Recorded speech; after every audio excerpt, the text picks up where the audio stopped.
Hello, my name is Sandra Kuchina-Softic. I'm Assistant Director at University Computing Center, University of Zagreb, here in Croatia. And I have over 25 years experience working in higher education, supporting teachers, students, institutions in implementation of digital technologies into education process.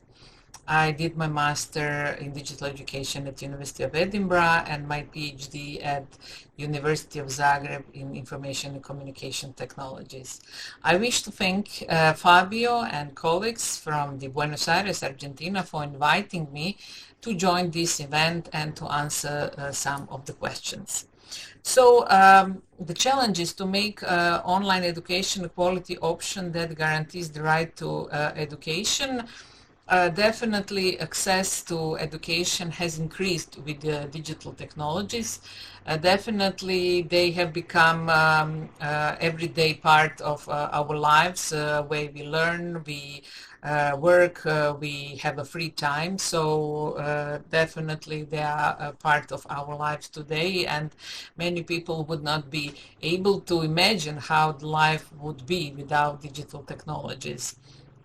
Online education is present for a number of years, first as a distance education, then with use of the digital technologies as online education.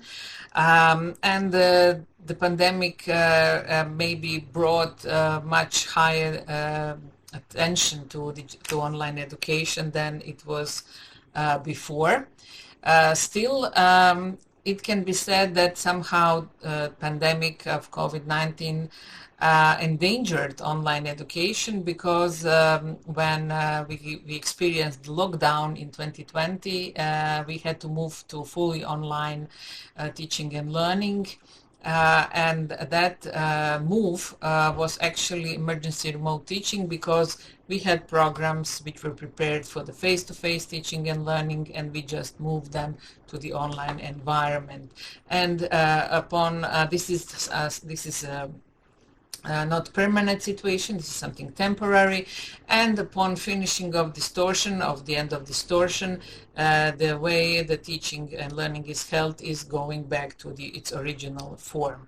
So we need to distinguish emergency remote teaching and online learning, which sometimes confuses people, and some negative experience related to online education, but actually related to emergency remote teaching were attributed to online education, and maybe felt that online education is not so good as classroom education. What we need to do is to open education, because only with open online education we can increase the accessibility of education as such, to make it more transparent, and in that way ensure even the higher quality of education as such. So definitely open education, opening resources to learning materials will increase the quality of education and also will increase the accessibility of education to many people. If you could imagine a technological development to be implemented in online education, what it would be? Definitely, if we could increase that internet is available everywhere on a global level, we will certainly bring that it is accessible to larger audience. But as I said, openness of education is also a very important part. So both of these issues will definitely help in bringing online education to be thought of, or to make it in the same level of quality as the face-to-face education, because face-to-face education can be poor as well as online education. So the form is not the guarantee of the quality. So I think that definitely the broadband and the internet access will increase the possibility for education to everyone.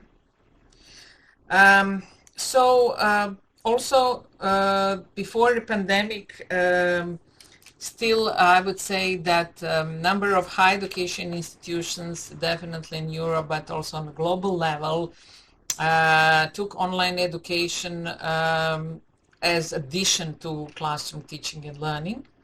And this is the reason why when pandemic hit, a number of institutions had to see how to move to online environment. Especially it was really challenge for teachers and students, as they didn't plan or they didn't enroll to the institutions with idea that they will study online, or teacher were not employed to the institution with idea that they will study, they will teach online. So it was a big challenge for teachers and students.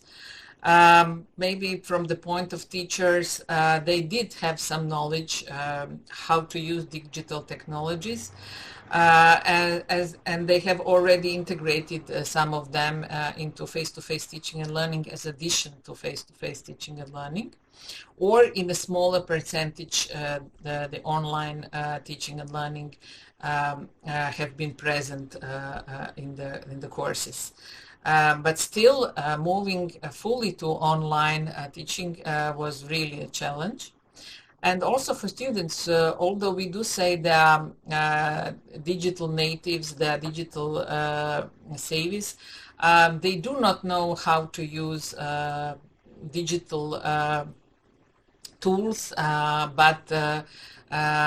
they are especially good at social networks, but they do not know how to search up information and on the internet, how to choose the right information, to know what is a fake news, and also they do not know how to manage their time for learning in online environment, nor to use all the technologies and tools that are used in the educational process. So it was challenge and frustration for both of them, and definitely as an output of pandemic and the move to online education, we can conclude that teacher professional development, so training teachers in digital competencies, is very important, because in that way they will be able to incorporate digital technologies into their courses. And if we want our students to be digitally competent, then we need digitally competent teachers who will know how to integrate digital technologies into educational process. And apart from focusing on the core subject, provide also the ability for students to gain digital skills in order to even have a better learning outcomes and a better learning experience, and also to be digital skills as workers one day when they search for their job after the faculties. Also, the output of the online education we experienced during pandemic is that we should take all the lessons learned as opportunities to develop further education, and to find how we can start with digital transformation of education. It's a complex, it's a long time process, but nevertheless, we cannot stay anymore in the past with the courses and curricula prepared for the 19th century when we are in the 21st century.